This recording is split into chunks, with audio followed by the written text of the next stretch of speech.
Hello, everyone. Welcome to another episode of the Truth About Real Estate Investing Show. My name is Erwin Cito, and we are back from vacation from Vancouver.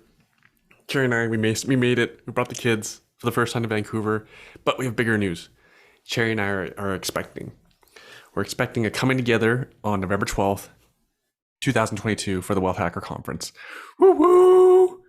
After the success of our first conference in November 2019, and after a lot of postponements for who knows what reason, we're finally back and ready to 10x for the conference of the year for investors and entrepreneurs alike. We have expert speakers on business building, real estate investing, stocks, like literally people who've retired from investing in stocks, cryptocurrency, etc., who will all be there sharing their secrets to success during a one-day, all-day live and in-person event.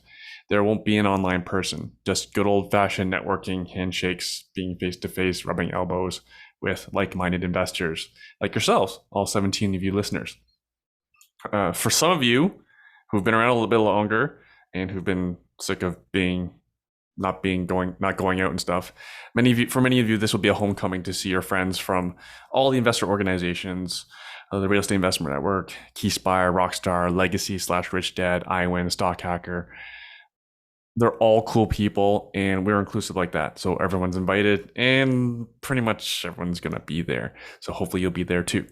Our keynote speaker has built a life resume to be proud of. He is the co-founder of Marquis Jet, one of the largest private jet card companies in the world, and sold it to Warren Buffett.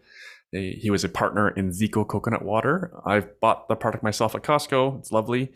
He later sold the company to Coca-Cola. Jesse has won an Emmy. Yes, he's an Emmy award-winning rapper. He runs 100-mile marathons. They're called ultra marathons. 26 miles is not enough. 100 miles is better, almost 4 times better.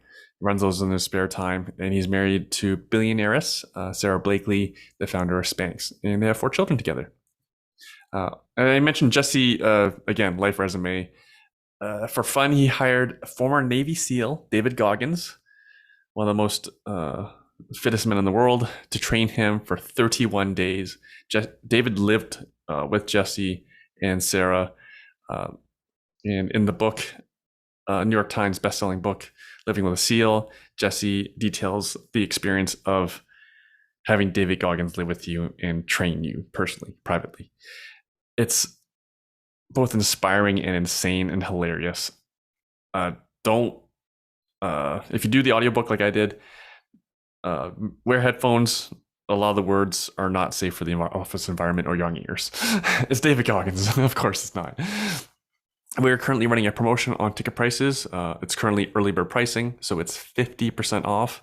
It's half price right now, and that's the best deal you're ever going to see, ever. So for tickets and information, go to www.wealthhacker.ca. Again, that's www.wealthhacker.ca for more details. Offer ends Friday, June 10th. So don't delay. Avoid disappointment or worse, FOMO, as attendees in 2019 declared the Wealth Hacker Conference the best conference they'd ever been to. Now we're going to 10x that. On to this week's show. We have old friend who 10x's his real estate investing, best-selling co-author of Joint Venture Secrets, former vice president of the Real Estate Investment Network, real estate coach extraordinaire, Russell Westcott. Russell's here today to share with us the 7 advantages Canada has over the rest of the world, which will lead us to, economic prosperity, an important thing to have when we live and invest here. Russell has owned over 100 investment properties through the years, and he is here to share how he's pivoted to add middle-term rentals into his investment portfolio and shares the numbers, why he's buying new construction houses to suit his strategy. Anytime a best-selling co-author is sharing how they're investing their own money, I'm listening and taking notes. So I highly recommend I'll do the same.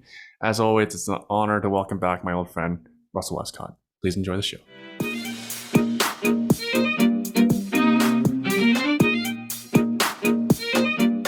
Hello, Russell.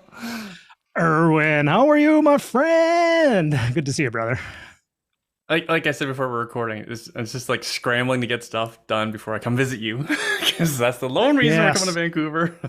Oh my goodness, it was I I went to a live networking event a couple yeah? weeks ago now, Uh-huh. and I walked in, and I honestly, I didn't know how to. There's people here, and we all look like, what do we do? Are you real? Yeah. Are you real? It's like it was Yeah. it was awesome. It was great to connect and have some wonderful conversations and shake people's hands again. And it was fantastic. And I'm looking forward to seeing you and your lovely wife out here in a couple and days. my kids. It's more of a family trip, so we're doing very limited business on this trip. Yeah. Have you changed your mind about golf? And I can't bring my clubs, and yeah. Well, this is kid Erwin, focus. you can rent clubs, by the way. I know, but maybe when the kids are older, then we can golf. But this is more of a family vacation, more above all. Yeah. And the only reason I ask is I don't golf anymore, and I need an excuse to be able to go out and golf. And if it was like Erwin's all the way here from Toronto, I have to go golfing. Oh, jeez. Twist my arm, Erwin. Wait, when you're out this way, I'll try to convince one of my Hamilton friends to let us golf there. Nice. I look forward to it. So first of all, Erwin, thank you. I'm honored to be able to speak to your 17 listeners and try to shed some light on some things that are going on, and maybe do a little song and a dance, and wherever you want this conversation to go. I'm just honored, and I value our friendship, and I value everything you've always provided to myself and my family. So just wanted to thank you before we get started. Thank you, Russell, and thank you for coming on the show. As always, we focus on quality on this show above all else. Oh, well, I better hang up now. Gee, you know, you have a best-selling author behind you that you're not. Can you bring him on? Can you find me someone who's done more than 100 properties that you know anyone? Yeah.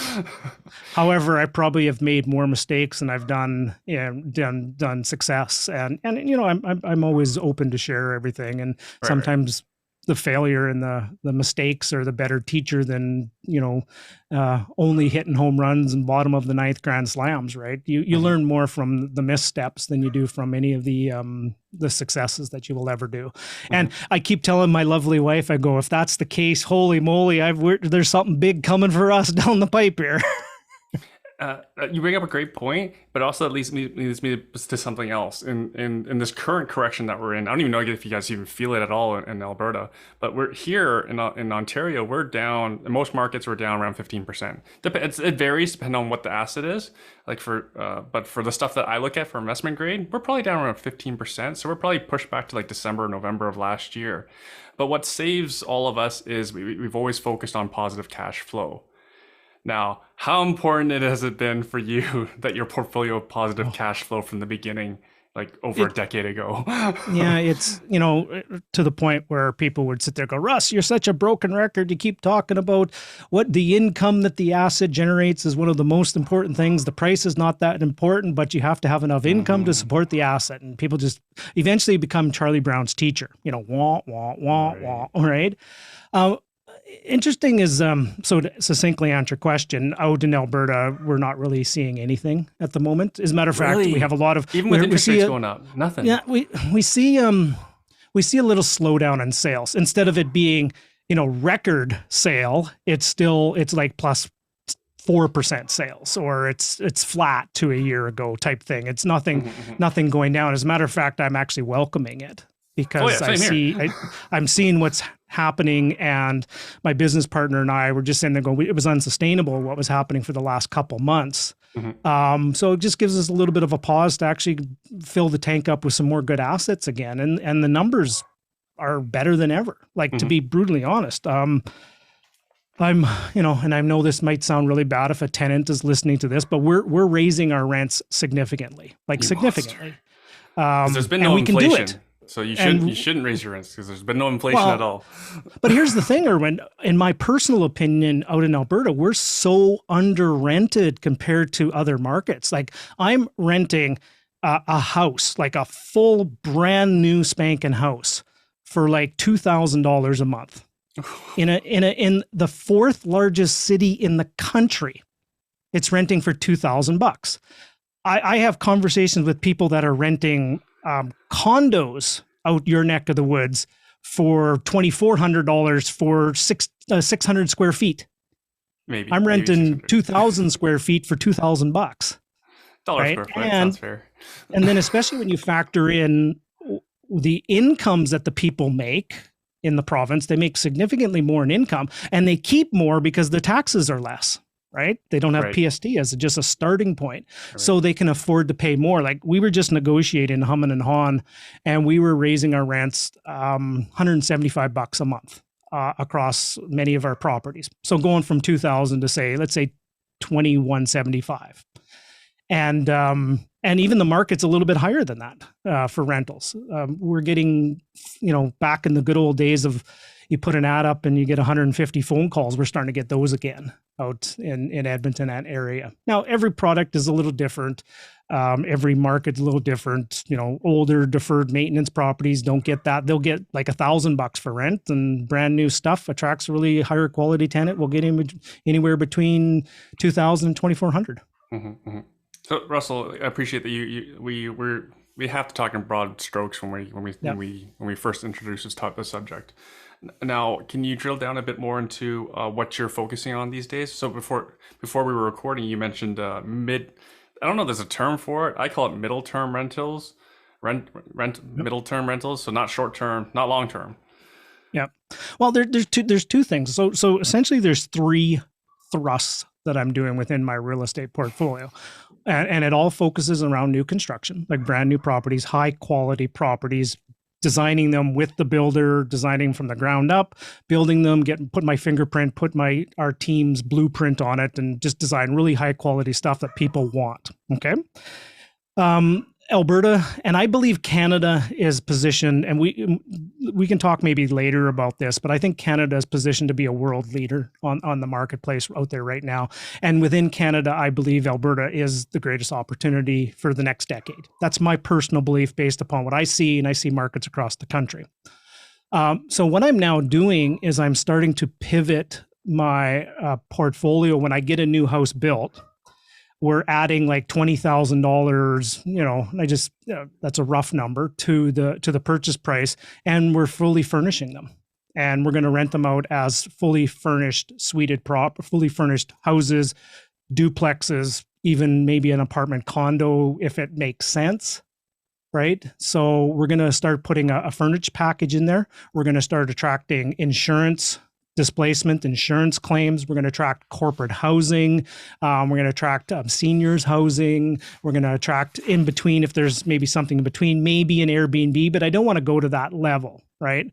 So you add a little bit to the purchase price, you get it fully furnished. Now rents go on those places. Let's say they were $2,200 for a straight rental. Rents go into like the $4,500 a month range, give or take. Maybe even up to $5,000. They more than double, right? When you start doing furnished properties, insurance claims, corporate housings, all those kind of things. You're attracting people that instead of staying in a hotel for 6 months, they're going to live in a nice townhome that they will have everything, all the amenities there. And we're building these townhomes for $300 to $350, right? So let's say you're getting a property, a townhome, a nice townhome. And here's the beautiful thing. If you can really do it, and you can really do it, you get 8 of them. You build 8 of them for under $3 million. Okay. And then you start strategically, and they're freehold. There's no condo fees on those. And you strategically put maybe 2 of them as corporate housing, 2 of them as insurance claims, and then the rest are straight rentals. And you get your rents anywhere from $2,000 up to $4,500 across the board with no condo fees. And then you hang on to that 8-unit building, if you will, for better part of 5 to 10 years. And then you slowly over time start strata titling it and selling them off individually as 1 unit at a time. Right? You buy by the yard and sell by the foot eventually. So it's essentially, and I'm talking about in price points that, $2.5 to $3 million, and you can get a 6 to 8 unit townhome project all in. And some people are sitting there going, I'm looking out in my neighborhood where I live out around this area, and one house is $1.6 to $2.2 million just for a house. a teardown, right? No, In yeah, your in many neighborhood. cases, in many cases, right? So almost for the same price, like, and I can guarantee a house in our neighborhood would probably rent for, let's call it $4,000 at the most. It would rent for $4,000. Okay, let's say you get an 8-unit condo or 8-unit townhome project. You're looking at 8 times, and let's just put it in average terms. Let's say it's $2,500. I know I can get more. That's $20,000 a month. Right. So I don't have to be a rocket surgeon to figure out that something that generates $20,000 a month would probably have a greater chance of cash flowing than something that generated $4,000 a month. All right. You have to be a rocket surgeon that can land the rocket, right? That's right. Then That's you right. can figure this out Yeah. to compare rockets to shuttles. Sorry, I don't know where I'm going with this. Well, I hear you. I hear you, Elon. Right. What isn't he? Sorry. He's now Elon is now what he's in that one name category, right? Like, Madonna and things like that. He's one name, right? Yeah. It is his actual name though, which is kind of cool too. Yeah. So sorry, I have some questions for the townhomes. Can you suite the basements? Can you? You can. I've seen people do that. You don't like it? I don't for a couple things. Is number one is, in my personal opinion, you're stuffing way too many people in come too on. small of a space. Think of all the rent And money what you you're can what you're doing what you're typically doing with that is you have to take out the attached garage and turn that into a suite. So what you do is you lose parking. Now, what I want to do is I want to have a good experience. I want a parking in the garage. I want a parking on the apron leading up to the garage, and then I also Right. want street parking. So if you take out that parking, that inside parking, Mhm. you lose at least 4 to 6 parking spots, and you have a mhm. bad tenant experience with Mhm. with people. You will always forever be fighting an uphill battle of parking. Right. With things. And that's one of the biggest complaints people have, of tenants have, is they have lack of parking and they can't park in front of their place, and they have to walk and they have to go all this way around and stuff like that. So just design it. And in my opinion, for that extra $1,000 for the 1-bedroom basement suite, I'd much rather have parking and charge more for the full place. Got it. And you likely have less drama between tenants Oh, as well. absolutely. Less tenant complaints. Now, don't get me wrong. On a house, like a freestanding single family house, I do put suites in them, Mhm. because we have a detached garage where you can put 2 cars in the garage, you can put 2 cars on the apron, and we always buy corner lots is what our primary model is, and you can probably park like 4 or 5 cars around the perimeter of the property. So on a single family property, I go with suites all day long, but not on a attached semi or townhome or something like that. I just don't like them. This is also Now, I know new lots of people that are construction? doing it. I know lots of people that are doing it, and they potentially are doing well. It's just not for me. I would much rather have a better tenant experience than to just squeeze every dollar out of the lemon, if you will, right? Come on. I'm kidding, a tease. We have enough folks on this show that try to squeeze every dollar and Yeah. cent. Question Well, about here's the thing. townhomes. In where I'm investing, we don't have to be honest. You can afford, when you're buying those for 300,000, you don't have to squeeze every nickel and dime and get the basement rented and rent by the room. You don't have to do that. But if you're paying 700 to 900 for the same thing, you got to get all that, or else you just don't work. Mhm.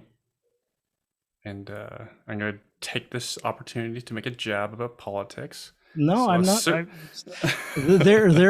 I'm not going to make any jokes about politics. No, I'm gonna make the joke. They do enough of that on their own, so that I don't have to make a joke about it. Okay, so tell me if you heard this one before. So the NDP party for the province of Ontario, their platform includes to remove all rental increases, including in between tenants when tenants turn on themselves over. So a brand new level of rent control I've never seen before.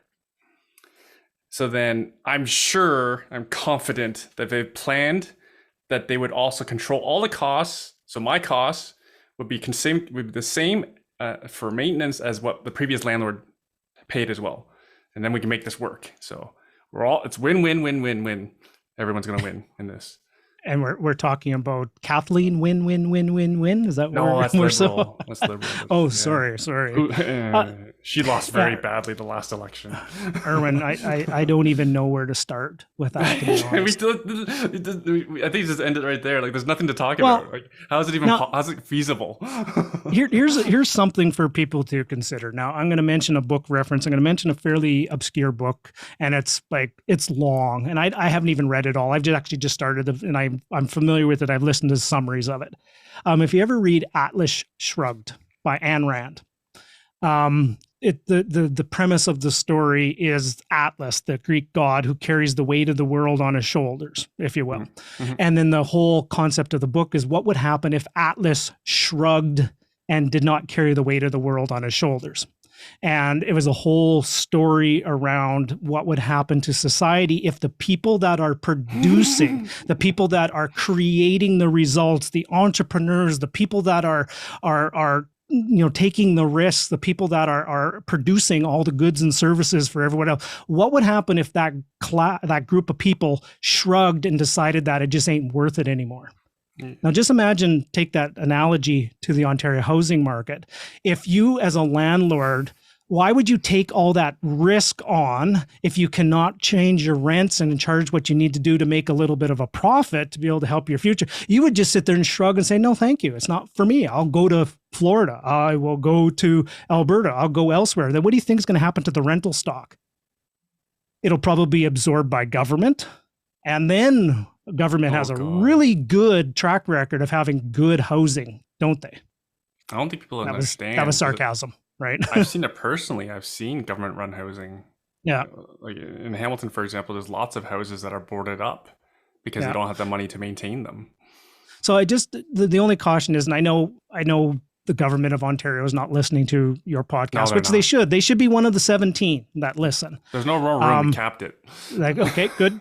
They just need to be careful that they don't disincentivize the producers, the people that are taking the risks. And what is the incentive for somebody to take risk is that person needs to make profit. They really do, so that they can then hire people, and then they can spend money down at Home Depot, that then they can hire the handyman, the cleaners, the property managers, the appraisers, the mortgage brokers, the realtors, all those kind of things. And they can employ and have that money keep circulating. If they're not incentivized to do that, they'll just say, no thanks, I'll try something else. Yeah, and then what happens when you lose all your listeners who are landlords and rental housing providers?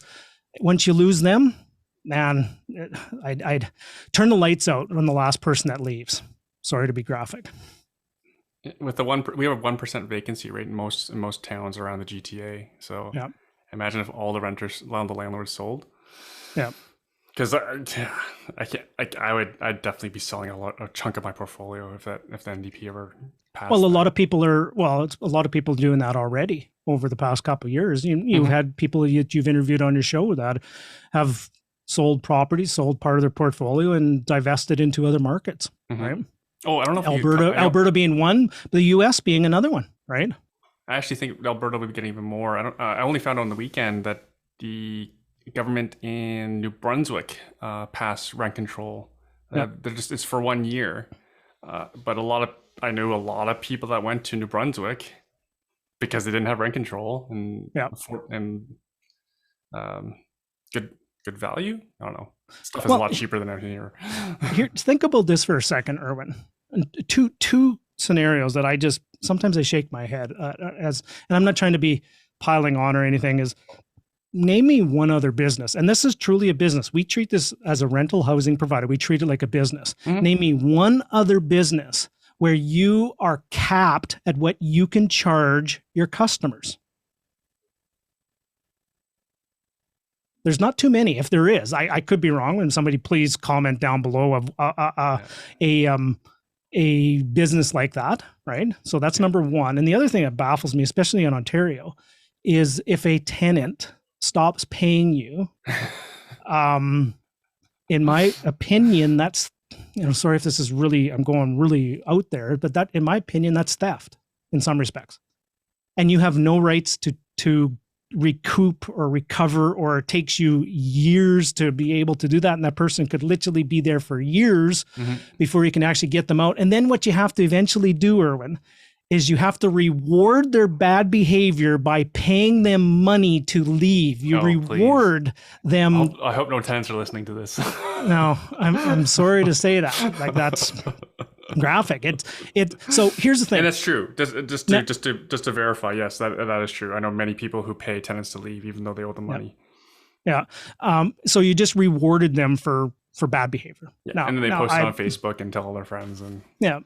And then, so up until recently in Ontario, and I'm not piling on Ontario, many investors and rental housing providers they said, okay, I can live with this because look at the appreciation. Wow. I made $150,000 over the last year. I made $200,000. You can turn a little bit of a blind eye, and you can tolerate that a little bit. Now, just imagine if the market softened, it slowed, and you were not able to get your, double-digit appreciations, and you had to rely on the cash flows. How do you now think about your rental portfolio now? Would you rethink what you're doing? And I had that for many years in Alberta, where we had a softening in the marketplace. Now, I'm not saying this is going to happen in any other place, but we had a softening in the marketplace. Rents actually went down, and we were unable to raise our rents. We had an outflow of people. We had to kind of just grin and bear it. We had no appreciation for a decade. Right. So negative. And it was negative in many respects. Yeah. Right. So, our guys and gals, if you are in Ontario, is by all means, you need to have the cash flow to absorb the ups and downs over if you have a slowdown in the marketplace. Now, I'm a firm believer there is still some really good underpinnings that are going on out there that will keep the market high. People are moving in, costs and red tape. You have, places to grow act where you actually can't build. It's a very desirable place for people to come. There's going to be some underpinnings that will keep it from a catastrophic drop. Right. Our local unions as well. I only heard this, I haven't read it myself yet, but I believe that the unions want a 50% wage increase as well. Yeah. So that will just increase the cost of building here in Ontario. It will, 100%. And there's all the red tape and all the government interventions and all the fingers in the pie and the land transfer taxes and all those kind of things. More expensive. Well, absolutely. So it's going to keep the price high. Yeah. But the one thing you have to be very mindful of is, and this is something I question all the time, is I think Scooby's questioning too. Yeah, Scooby wants inside. Do you mind if I go let him in? Just give me a second.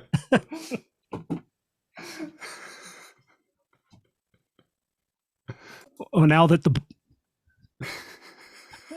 boss is back, the peanut gallery was not impressed with what you're sharing. No, he was starting to get a little restless there. So. Where was I going? I was talking about that. Underpinnings. Yeah. The underpinnings, though, it's inflation. It's 100%. But here's the one thing I have, and I view where I live out in the lower mainland of BC very similar to many of the markets you guys have in Ontario. And I sit here and two things. We have 3 kids, 24, 22, and 19.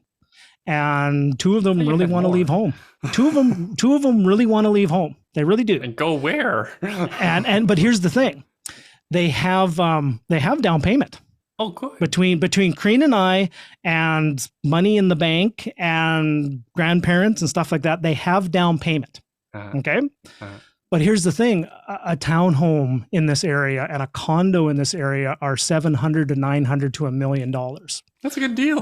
My son just got a job with the city of Coquitlam, and he's making probably $30 an hour, which is pretty good. Like, really, that's pretty decent. But he's sitting there and they're running the numbers in between he and his girlfriend. They're going, how are we supposed to, even if we had $100,000 down payment to put in, maybe even 2 if they can find it.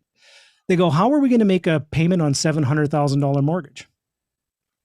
Right? With their income. So they're going to have to probably double up and have friends and live with a whole bunch of things and do what they have to do. Or our son and our daughter are seriously looking at moving to Alberta. Are they really? And moving to a different marketplace, right? You're going to let them so far away? I know Crean will have to, once grandbabies come, Crean will sit there and go, no, either we're going to be moving with them or they have to move back home. But here's the thing is, Marcus's job is with the city of Coquitlam, right? And so he can't do that remotely. He has to be there. So, but he's getting some skill that he could transfer that somewhere else. So it's just, so where I'm really trying to go to is, the question I have is, who are going to be the first time home buyers to get into the market, to have people then move up the property ladder to buy the next place, to then go buy the single family homes, and then just keep trading up. If you have an entire generation that just can't afford to get into the marketplace, it's gonna cause some pain. But the other thing on the other side is, how many parents are like me with 3 kids still living at home too that want to move out eventually? There's probably a large cohort of millennials that want to get out and actually do want to own, but they just can't afford it right now. So there's going to be, that's another point I'm trying to make, is that's going to be another underpinning to the future demand for Canadian housing. And then when you start factoring in the immigration numbers, and you start factoring in, I heard it's going up. I heard it was 1.5 million over the next, say, 3 or 4 years or something like that. Like, it was ridiculous. Yeah, it's creeping over 450 a year is what the plan is. But nobody has done any, in my personal opinion, nobody's done any planning. So here's the analogy that I've used the other day. Wait, hang on. You and I have done some planning. Well, yes, 100%. But on a grand, they're likely done some planning. Yes, yeah, that's why we want rental housing to provide stock for those people. But here's the analogy I would use, and maybe this is on a grand political side, is, let's say you're having a house party, right? Mm-hmm. And you've got food and rations, and you got a beautiful house. You have lots of room in your house, like lots of room, right? But you're only planning for 30 people to come over. So you got the food and the drink and everything for 30 people. Yeah. But all of a sudden now somebody goes out and invites 160 people to come in. What's going to happen? Like, what do you think is going to happen at your house party? Everybody's going to have to only have one little hoity-toity or something like that, and you're going to have to share drinks or something like that. Scarcity does not promote happiness. Yeah, it doesn't. So we sit here and we, as a country, we have what the world wants. We really do. And there's 7 things I believe that Canada has in abundance, and it's almost an embarrassment of riches. And we're embarrassed to actually utilize it, to invite the world, especially in this climate, especially in this world right now. No, it's like Canada is in the world. Like, take it in from a world perspective, in my opinion, Canada should be a world leader. It should be a world leader in economics. It should be a world leader in social policy. It should be a world leader in a safe haven for people to come to. It's a world leader in hockey, right? Even though the Leafs don't know how to get past the first round. Let's not go there. It's a world leader in double doubles and coffee, right? So it really coffee has consumption. Yes. Yeah, it's a world. It's also Slurpee consumption too, right? Seriously? Yeah. Jeez. Okay. It is an absolute world leader, and I'm actually working on a video and a presentation. It's called the 7 things that Canada has to offer the world. Okay, sorry. Can we go through the 7 again? Would you mind if would you give me a little runway? Please, sure. Okay, so guys, if you are listening to this, pen and paper time. There are 7 things that Canada has. Just for listeners' benefit, I always have pen and paper when my guests are here. So I know some of you folks are driving. So okay. Otherwise, if you're not driving, you're all doing something else. I know you are. So pen and paper's a good idea. Knowing your 17 listeners, Erwin, every one of them is on the treadmill or on a cycle or they're working out right now. They're sitting there lifting weights, and everybody's healthy and fit, right? Exactly. So the good news is, with all 7 of these things, they all start with the letter F. Okay. So to make it simple, because I'm from Saskatchewan, I want things simple and I want to be able to remember them. Okay. So I'm going to list all 7 of them first, and then I'll come back and we'll touch on a couple of them. So the 7 things, and they all begin with the letter F, is fuel, food, fertilizer, forestry, fresh water, future, and friendly. So those are the 7 things that Canada has to offer the world. Now, if you want, we can start at the bottom and go back up. Do you need me to repeat those for you, Erwin? Yeah, I missed one. Fuel, I got 5. food, fertilizer, forestry, freshwater, future, tech, and friendly values, culture. Right. Got it. I missed the future. Yeah. So I can start there. Is really Canada on one hand is branding themselves a little bit as a tech hub. Calgary is doing phenomenally, attracting good tech talent. Ontario, Toronto is an absolute tech hub as well with things. So I just had to add to that though, what we're going to have serious challenges if we don't improve our housing affordability issues though. Oh, 100%, 100%, right?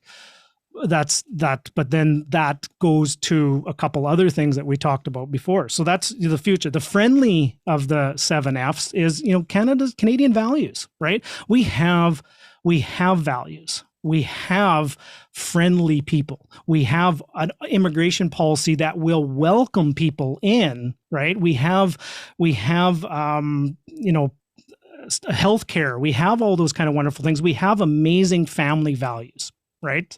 And Canada is seen in a world market, should be seen as a safe haven and a friendly place to come to. It really is. We're Canadians. We're friendly. Right. That's the future is the tech. Fresh water. I don't have to say that too much, man. You probably look out your window and see a big giant lake out there, and we got abundance of fresh water, and we haven't even talked about what fresh water is in the north. Just imagine, let's take, for example, let's talk about, say, India. Right. And places like that, they're trying to be an emerging market and they're sitting there going, well, we have no fresh water. Where do we get the water from to do all this kind of stuff? Like we have an embarrassment, absolute California. We have an embarrassment of riches with that. How about forestry?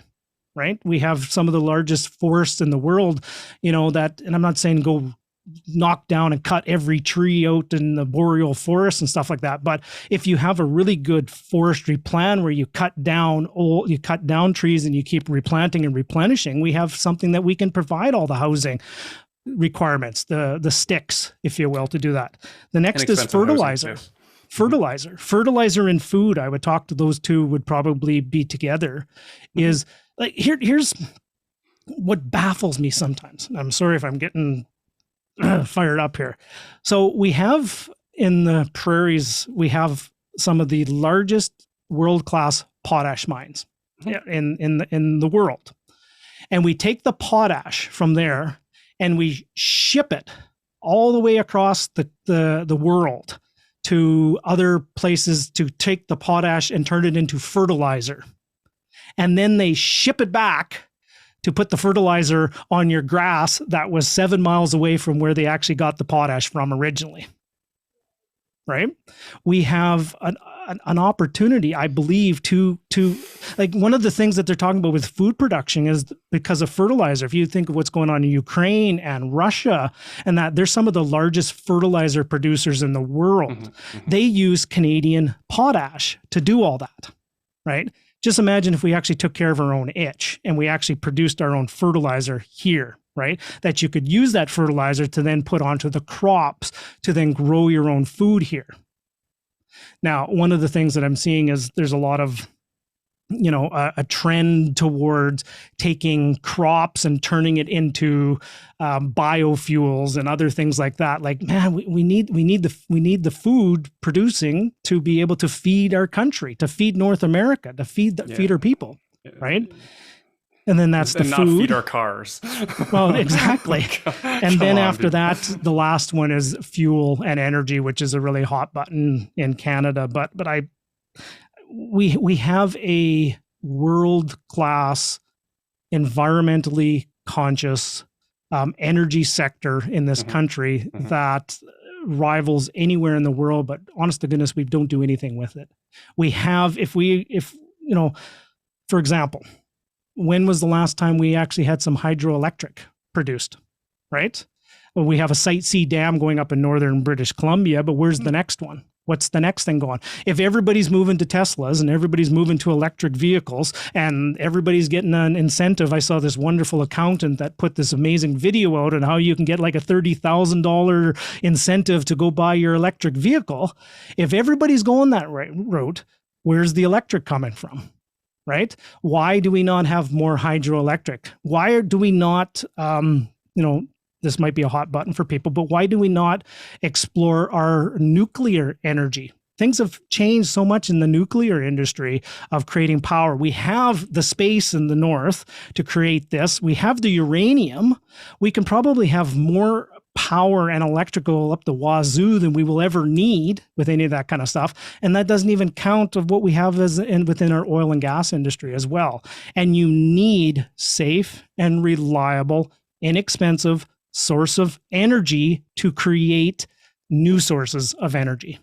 Right. So I think Canada is sitting on an absolute gold mine that they're afraid to properly use it. Now, don't get me wrong. I'm not here to sit there and go just rape and pillage the land and sell everything off and stuff like that. But honest to goodness, we have the brain power here. We have the technology. We have the engineers. We have the schools, the McGill's, all these schools that just provide amazing technology innovations. And we have the resources, right? If you sit there and said that all the stuff that I just listed off in 7 things, if you said that to another country, and let's say the country started with the letter C and ended with the letter A, and then there was a Heine in between there. If you said China, you had all these things at your disposal to use, don't you sit there and go, oh man, what we can do with all of that? They go in multiple levels. Oh, absolutely. They would be an absolute juggernaut. They would be a juggernaut of an economic superpower of what they would do that. And not even counting the rare earth minerals of lithiums and all that kind of stuff. It's like, I'm sorry if I'm fired up, but I'm a Canadian and I'm a proud Canadian. And I think we're blowing it. We're really blowing it as a country. And that's, sorry if I got on a soapbox and going on a little rant there, but I think we have what the world is looking for, and we have an opportunity to be a world leader and a world superpower and one of the wealthiest countries in the world, to be honest. Yeah, we're really lucky. I don't know if people understand we're really lucky. You know what we don't have, though? You said we have lots of resources. You know what we don't have? We don't have pipelines. And the one that we're building, I read inflation caused the project to go up 70%. Yeah. Well, we potentially do it, but we have a problem with a pipeline, but we have no problem shipping a tanker across the ocean and putting our oceans at risk. Yeah, and shipping a tanker of oil from Europe, Saudi Arabia, wherever, and sending it up to St. Lawrence, wouldn't go to St. Lawrence. It would go to Eastern Canada to the refineries out there. We have no problem with that. The funniest one I ever saw was when they actually shipped some oil to Western Canada to put it on a boat to send it to Eastern Canada. Yeah. So anyways, I'm getting all fired up. We can be on this forever though. Yeah.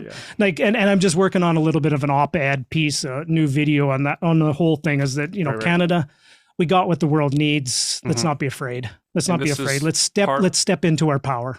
And this is part of your announcement that you're entering the race to be an MP? Yeah.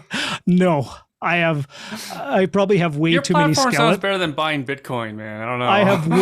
I have way too many skeletons in my closet that probably I don't want coming out. All I got to say is, thank goodness there was no such thing as social media when I was in high school or when I was in my university days and bartending at the Patricia Hotel in Saskatoon and partying my face off during. I turned a 4-year degree into a 5-year party. Sorry, Mom and Dad, if you're hearing, but you can be campaign manager for Corinne as she runs for MP. There you go. Yeah, she's the saint. Like, honest to goodness, is Saint Corinne. Right? We need some of that. Could use some of that in Ottawa. Yeah. Well, I think one of the things that we do need, and I wasn't dismissing what you're saying. I think we do need more real people in politics as opposed to career politicians. Yeah, if somebody is the only thing they've ever done has been a politician all their life, I don't think they have good perspective of somebody who's had to make payroll and somebody who is sitting there going, oh my goodness, my tenants have nicer appliances than I do because I had to replace all 4 rental properties. And oh, by the way, my wife comes with me. When are we ever going to replace our stove that's on its last leg, and all those kind of things? Or you're sitting there at the gas station and you're going, okay, I got these 4 credit cards, but this one here is the renovation on 47th Street. This one here, oh man, I don't know what's there. And you're sitting there going, I think I got enough room on this credit card to put on a tank of gas. Right? We just have to, you have to have real people in politics again, people that have been there, done that. Yeah. What real person's going to run and do it? It's an awful job. Yeah. No, I don't wish it upon anybody. And that's where I have I know we complain and we're entrepreneurs and we complain, but at the same time, I have a 100% an empathy for what the people are doing. Terrible job. And, and that's why, and I might push a few buttons, which is totally okay. But I have a feeling your 17 listeners will probably lean a little bit more towards the capitalistic side and a little bit more towards the conservative side of things. That's why I'm really gravitating towards the Pierre Poilievre, I believe it's pronounced. I'm really gravitating towards his platform of what he's saying is, I believe in putting people to work. I believe in responsibly, taking what we have as a country to offer to the world, to sell goods and services, not let people come in and just buy our stuff, but offer that to the world of what people have. I believe in taking care of our own needs first, right? And North America's needs too. Oh, he's gonna piss off some people with his reducing red tape, and I could see him trying to get rid of exclusionary zoning as well. That's gonna piss off a lot of people. Oh, absolutely. But here's the thing: is in order to and I'm very fiscally conservative in my beliefs, but I'm also quite liberal in my what I believe socially. But I'm a realist that understand that you need money in order to cover the social programs. I am so grateful that if I had something go on with my ear and I needed some drops to it, I could go down to a clinic 5 minutes away and it wouldn't cost me anything, and to go see a doctor, and I could do that. I'm very gracious for that. But I'm also realistic to know that costs money, and that has to come from somewhere. It doesn't come from nowhere. It comes from transfer payments from Alberta. 100% agree. 100% agree. Hey, come on. It has to come from somewhere. We haven't had transfer payments in years, but we used to get a lot. It's the short memory of Canadians. It's coming again. Well, our good friends just to the east of you, they get the lion's share of that. That's why they have memory. Exactly. Anyways, I'm Erwin. You always get me fired up when I start cranking away here. No, it's just here's the thing: angry. I'm not angry and I'm not upset. I'm passionate. It really is, and I'm passionate for our country, and I'm passionate for the people that ever want to listen to me, that are ever part of my tribe and ever part of my community or ever part of my group. I'm passionate fighting for our community. I'm passionate for providing top-notch resources to pour into other people, right? I'm very passionate about that. So, Are you passionate about masterminds? I have a note to talk about masterminds. Well, yes, here's the thing: for the last year, I've been told that I need to put one together, and I said, well, I don't know. Everybody and their dog is kind of doing this kind of the mastermind thing. Yeah. And I said, if I was dog's a coach too, exactly. So I'm sitting there going. And so many people just keep saying, Russ, you need to put one together. You have a great community. You have a great list of people. You need to really build this out. And I said, I'm not 100% convinced. Before I'm going to pour into a project for literally a year to 3, I want to make sure that I can make it worthwhile. So for the last year, I've been actually studying the mastermind model, and I've been through through 4 different mastermind groups, some free, some extremely high paid, and I'm just trying to find the model that really would work, that would deliver the most amount of value to people. And one of the biggest challenges I see with there's a few challenges I see with most mastermind programs, and I want to solve them. The big challenge I see, number one, is most people put everybody into one group.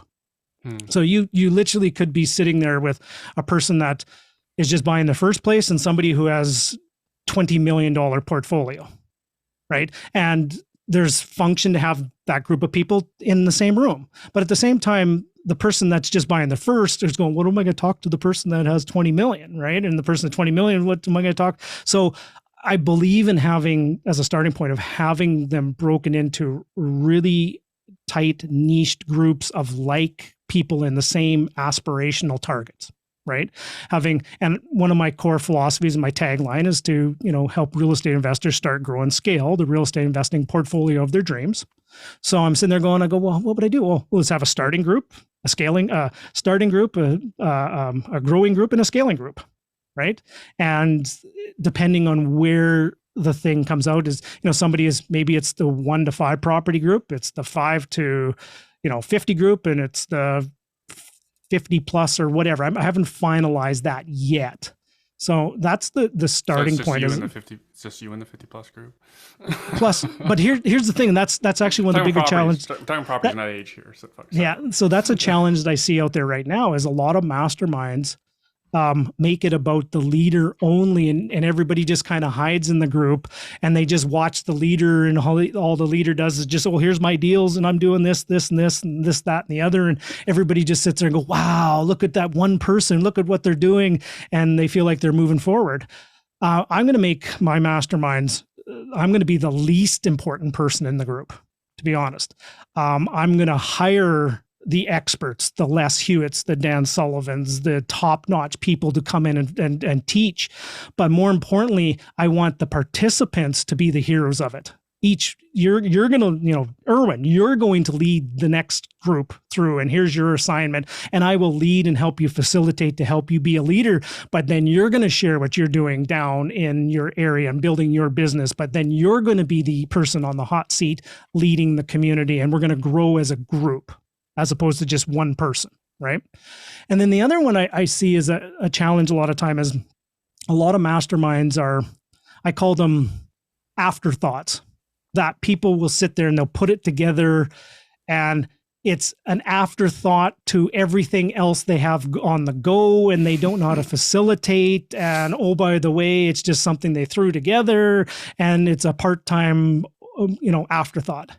As opposed to somebody who takes a year or 3 years, and that's their full-time focus, is every day they wake up and their mandate is, how do I make sure this masterminds win with the right team, the right facilitation, the right leadership, the right education, the right growing, all that kind of stuff. So those are kind of the 3 things that I'm leaning towards on when I'm bringing mine out. And it's going to be later this fall when I've kind of finalize it, and I still have more details, but the big thing I have to first do is determine if I'm going to make the commitment for the year to 3 years.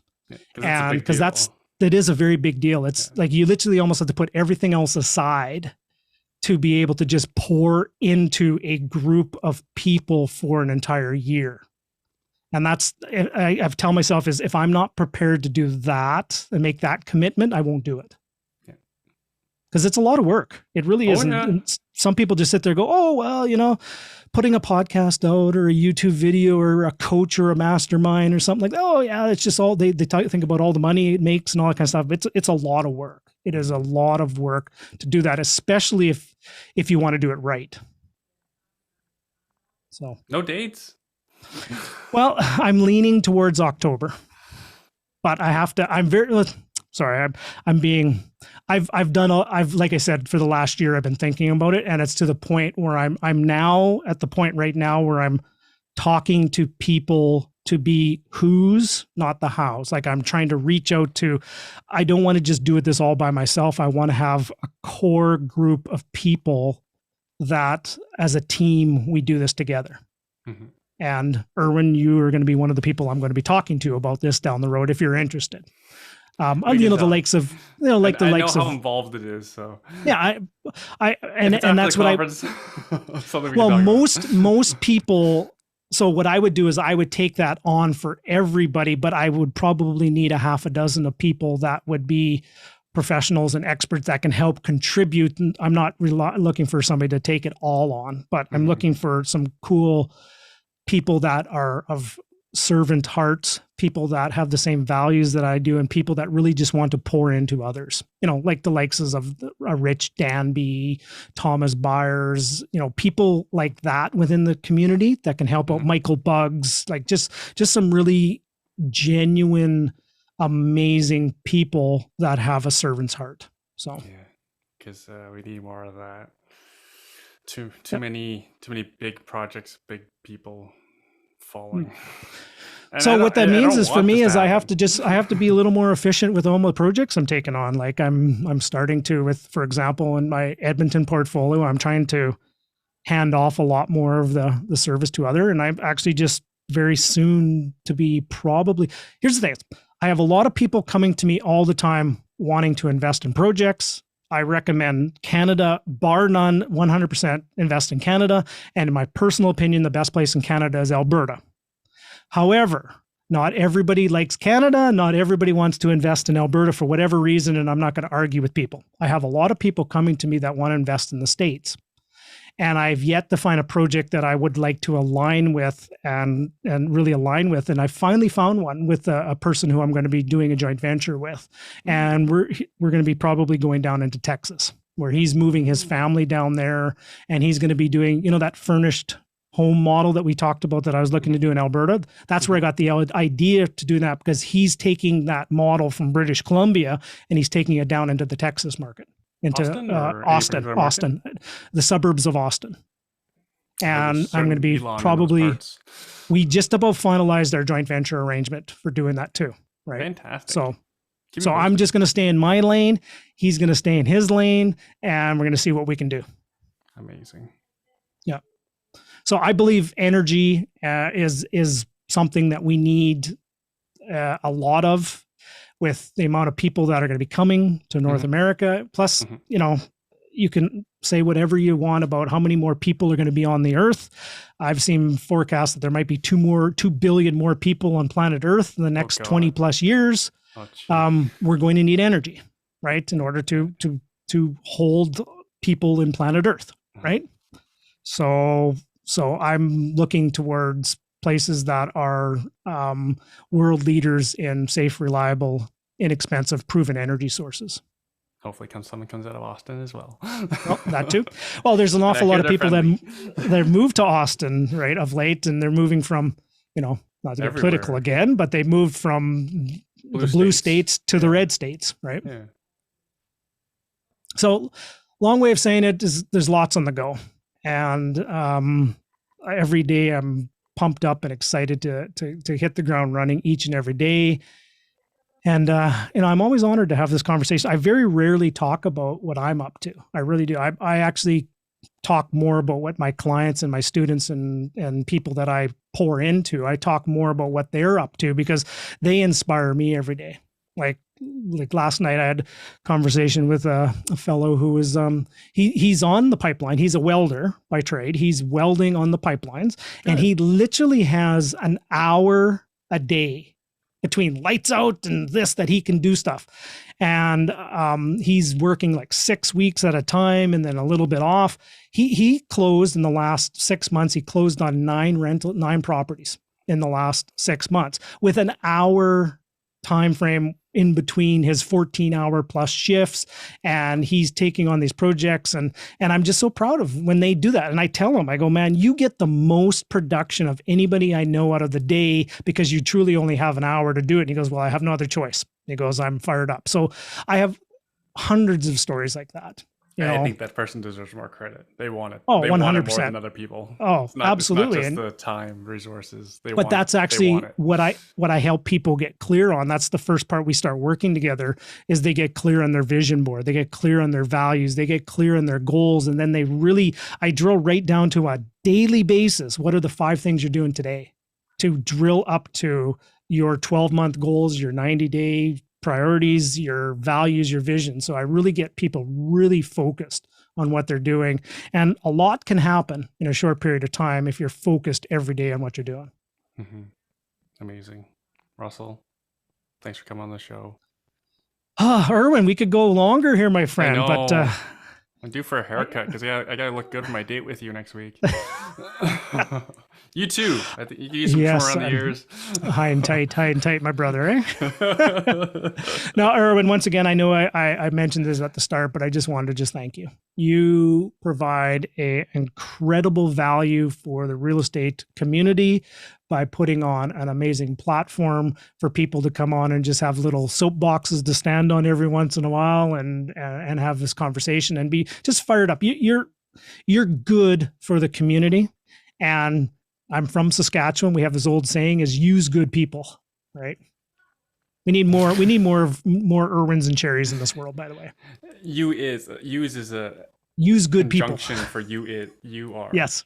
Something like that. Yeah. We're not famous like USE use. Yeah, we're not famous for our grammar in Saskatchewan, but you know what I meant. Use good people. We try, and there's a lot of challenges out there, and I can't stand the idea of people losing money in the markets and stuff, and real estate, any market, crypto, stock, Amazon, don't care. I feel bad for people, but we try to shed light on some best practices on this show.